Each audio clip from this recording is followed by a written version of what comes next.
जब मैं बारह गया था उस दिन ही रिटर्न किया था, पर वो एक दो दिन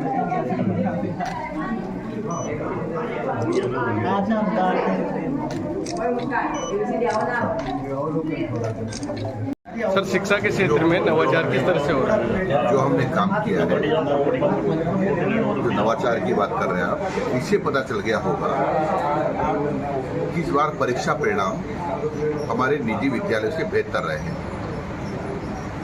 हमने एक काम तो ये किया कि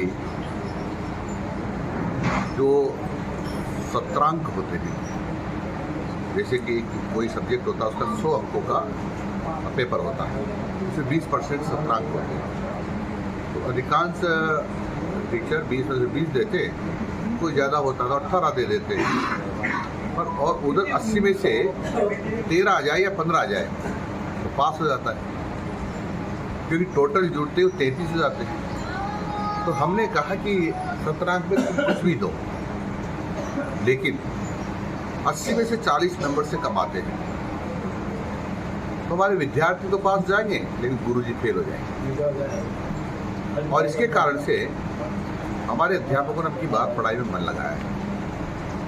उसका एक कारण रहा है, उसका प्रतिफल ये हुआ कि परीक्षा का परिणाम अच्छा रहा है।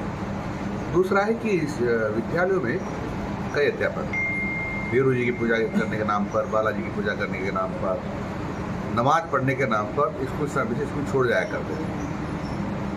हमने इस पर पूरी तरह से पाबंदी लगा दी। कोई भी वीरू जी की पूजा करने के नाम पर, बालाजी की पूजा करने और नमाज पढ़ने के नाम पर स्कूल नहीं छोड़ेगा। केवल शैक्षिक गतिविधियों ही करेगा, स्कूल में ही करेगा, बाहर नहीं होगा। सर, कई स्कूलों उसके कारण भी बच्चों को पढ़ाने का समय ज़्यादा मिला है और बच्चों को उसका लाभ मिला है।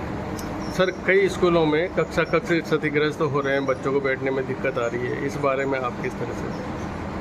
देखो, ये सतत प्रक्रिया है कि जो पुराने मकान कमरे बने होंगे वो खराब भी होते हैं, खराबते भी हैं, और हम सतत रूप से उसका मरम्मत भी कराते रहते हैं। इस बार भी हमने काफ़ी विद्यालयों के लिए 2-2 लाख रुपए दिए थे ताकि उनकी मरम्मत हो जाए। हम लगातार नए कमरे ही बनाते हैं, लेकिन सारे कमरे एक साथ बन जाएंगे ऐसा संभव नहीं होता है। हम चरणबद्ध तरीके से कोशिशें करते हैं, कोई भी कमरा ऐसा न रहे जो क्षतिग्रस्त हो।